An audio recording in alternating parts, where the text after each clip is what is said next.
Salut, c'est Julie, bienvenue sur Kinoko, je vous retrouve pour une nouvelle vidéo. Aujourd'hui, je vais vous parler de comment devenir community manager freelance. Je suis social media manager aujourd'hui et j'ai été pendant longtemps community manager, que ce soit en CDI, en CDD, en stage, en alternance et aussi en freelance au tout départ. Ce qui fait que je fais cette vidéo aujourd'hui, c'est surtout pour vous aider à comprendre quelles ont été les étapes et quels sont les conseils que je peux vous donner pour vous lancer en freelance dans ce métier et essayer de voir si vous êtes vraiment fait pour ça, de faire cet auto-diagnostic et de vous aider à aller dans cette réflexion. Le premier conseil que j'ai à vous donner, c'est de vous poser la question, est-ce que c'est vraiment ce que vous avez envie de faire? Quel que soit le métier ou les compétences que vous avez envie de faire en freelance ou en indépendant, il faut vraiment se demander si c'est fait pour vous, dans le sens, est-ce que ça vous intéresse vraiment de le faire chaque jour?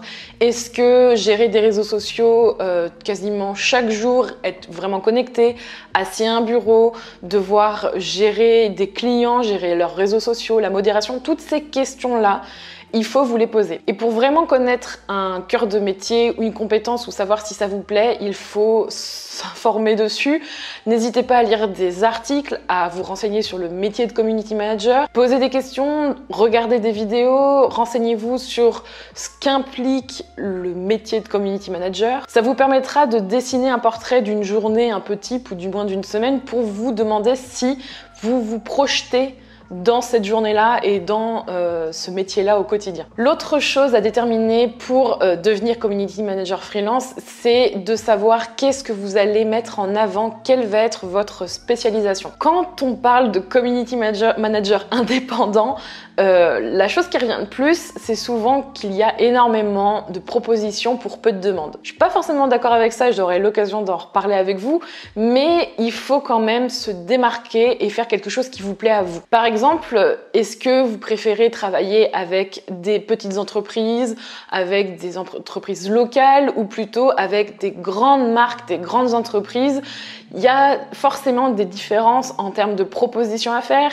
Il faut aussi voir si vous êtes plutôt à l'aise avec un certain type de contenu. Est-ce que vous êtes plus calé en modération et gestion de crise ou alors vous préférez plutôt vous fixer sur la création de contenu, l'adaptation de certains messages sur Facebook, Instagram. Je parle aussi de Facebook et Instagram, mais ça peut être aussi une spécialisation en termes de réseau. Il n'y a aucun problème à être plus spécialiste d'un réseau plus qu'un autre. Au contraire, je pense que c'est beaucoup plus rassurant pour une marque ou une entreprise qui a envie, par exemple, de se lancer sur Instagram, de s'adresser à un community manager qui est plus calé sur ce réseau-là, plutôt qu'à quelqu'un qui sait tout faire. En général, le message que ça transmet, quand on pose la question à un community manager qui dit « moi, je connais tous les réseaux sociaux par cœur », j'ai tendance à me dire que c'est un peu comme le restaurant qui fait tous les plats à la perfection.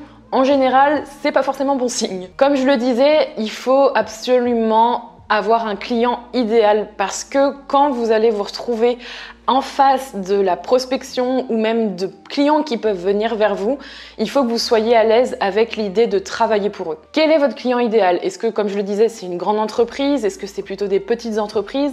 Ça peut être aussi un secteur. Vous êtes peut-être plus spécialisé dans le secteur bio ou ça peut être le secteur de la beauté ou le secteur des animaux. Ça peut être n'importe quoi. C'est super important, notamment si vous êtes spécialiste par exemple d'un sujet. Admettons que vous ayez fait des études de santé ou de droit ou dans un secteur beaucoup plus spécialiste. Ça peut être une très grande force si jamais vous cherchez à être community manager pour un secteur particulier parce que vous avez déjà les éléments pour pouvoir ensuite communiquer sur les réseaux sociaux. Vous avez les choses à faire, les choses à ne pas faire et ça peut être une très grande force. Déterminez votre client idéal pour savoir si justement vous avez envie de travailler pour ce client et aussi pour savoir où les chercher. C'est quand même super important. Une autre chose à faire, c'est de déterminer les contraintes et les choses obligatoires. Est-ce que vous allez avoir besoin d'un pécule de départ, un peu d'argent pour démarrer? Quels outils avez-vous besoin? Est-ce que vous avez aussi absolument besoin d'un bureau ou d'un ordinateur ou d'un téléphone? Alors évidemment, dans le cas du community manager, évidemment, oui, ordinateur et téléphone sont indispensables, je vous les recommande. Par contre, ça peut être, est-ce que j'ai besoin de cet outil ou de ce logiciel? Est-ce que j'ai besoin d'un comptable tout de suite? Il faut brosser assez large les contraintes ou les outils dont vous avez besoin pour déterminer si vous avez les fonds nécessaires. Souvent, on a le sentiment qu'il faut énormément d'argent pour pouvoir démarrer, alors qu'il suffit très peu. Et dans le cadre du Community Manager, je vous le confirme, il ne faut pas 36 000 choses, mais ça vous rassurera et puis ça vous permettra d'être beaucoup plus serein en ayant déterminé les contraintes et les choses dont vous avez vraiment besoin. Un autre point qui peut vous aider justement pour démarrer en tant que Community Manager freelance, si jamais vous y pensez, c'est d'abord de le faire pour vous. Est-ce que vous avez un blog? Est-ce que vous communiquez sur les réseaux sociaux déjà de façon personnelle? Est-ce que vous avez une page Facebook? Est-ce que vous avez un compte Instagram?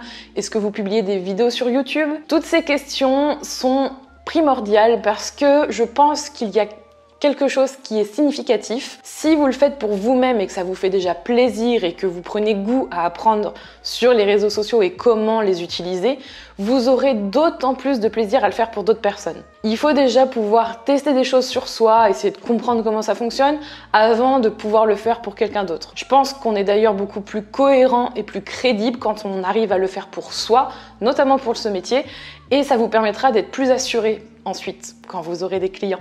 Le dernier point que je répète souvent et que j'ai mis du temps à apprendre, et je pense que c'est assez commun à toutes les personnes qui se lancent dans un projet, c'est de patienter. Patienter et se former, toujours se tenir au courant. C'est le type de métier qui est particulièrement rigoureusement difficile quand on a tendance à se mettre des œillères et à se dire qu'on connaît tout. Les réseaux sociaux changent très régulièrement, il y a énormément de mises à jour, énormément de choses qui changent. Tous les jours, il y a des nouvelles choses et c'est normal. Sur Internet, les choses bougent très rapidement. Il faut que vous puissiez être quand même à même de pouvoir expliquer ça à vos clients et de pouvoir les comprendre vous-même pour ensuite pouvoir prendre les meilleures décisions, que ce soit en termes de mission, de proposition. Et puis même techniquement parlant, c'est quand même mieux de savoir de quoi vous parlez. Si jamais quelque chose change, il faut pouvoir le comprendre et l'expliquer. Je dis ça particulièrement parce que ça peut être très difficile si jamais une loi, je pense à la RGPD, arrive et que vous n'êtes absolument pas au courant de ça. Ça peut même faire couler des entreprises d'être complètement à côté des lois ou des nouvelles réglementations. Donc soyez prudents, renseignez-vous.